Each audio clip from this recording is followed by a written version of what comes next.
Hello എല്ലാവർക്കും നമസ്കാരം. നമ്മളിന്ന് പോകുന്നത് പാരീസിലെ സെയിൻറ്റ് ചാപ്പലിലോട്ടാണ്.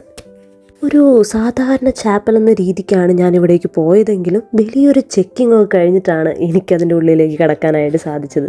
എന്നാൽ ഇതൊരു സാധാരണ ചാപ്പലല്ല, മറിച്ച് ഒരു റോയൽ ചാപ്പലാണ്.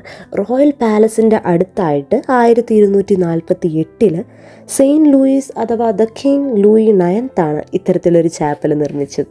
ഈ ചാപ്പലിനെ രണ്ടായിട്ട് തരംതിരിച്ചിട്ടുണ്ട്. ഒന്ന് ലോവർ ചാപ്പലും മറ്റൊന്ന് അപ്പർ ചാപ്പലും. ലോവർ ചാപ്പലിലേക്ക് നമ്മൾ നേരെ ചെല്ലുമ്പോൾ കാണുന്നത് സെയിൻറ്റ് ലൂയിസിൻ്റെ ഒരു ശില്പമാണ്.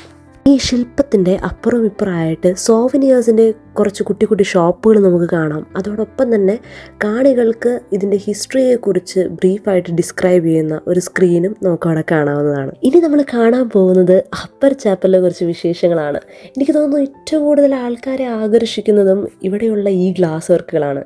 ഒരു ഡീപ് ബ്ലൂ, റെഡ്, അതുപോലെ തന്നെ ഗോൾഡൻ ഗ്ലാസ് വർക്കുകളാണ് ഇവിടെ ഉള്ളത്. ഈ ഗ്ലാസ് വർക്കിലുടനീളം ബൈബിളിലെ കൊച്ചു കൊച്ചു കഥകളാണ് നമുക്ക് കാണാൻ സാധിക്കുന്നത്. ഗോത്തിക് ആർക്കിടെക്ചറിൻ്റെ ഒരു ടിപ്പിക്കൽ ഫീച്ചർ എന്നൊക്കെ പറയാൻ പറ്റാവുന്ന റോസ് വിൻഡോസ് നമുക്കിവിടെ കാണാനായിട്ട് സാധിക്കും. അതുപോലെ തന്നെ ഇതിൻ്റെ ഗ്ലാസ് വളരെ തിന്നായതുകൊണ്ട് തന്നെ നമുക്കിവിടേക്ക് കയറി ചെല്ലുമ്പോൾ നിറയെ വെളിച്ചമൊക്കെയുള്ള ഒരു മാജിക്കൽ സ്റ്റോറി ബുക്കിലേക്ക് കയറി ചെല്ലുന്നൊരു ഫീലാണ്.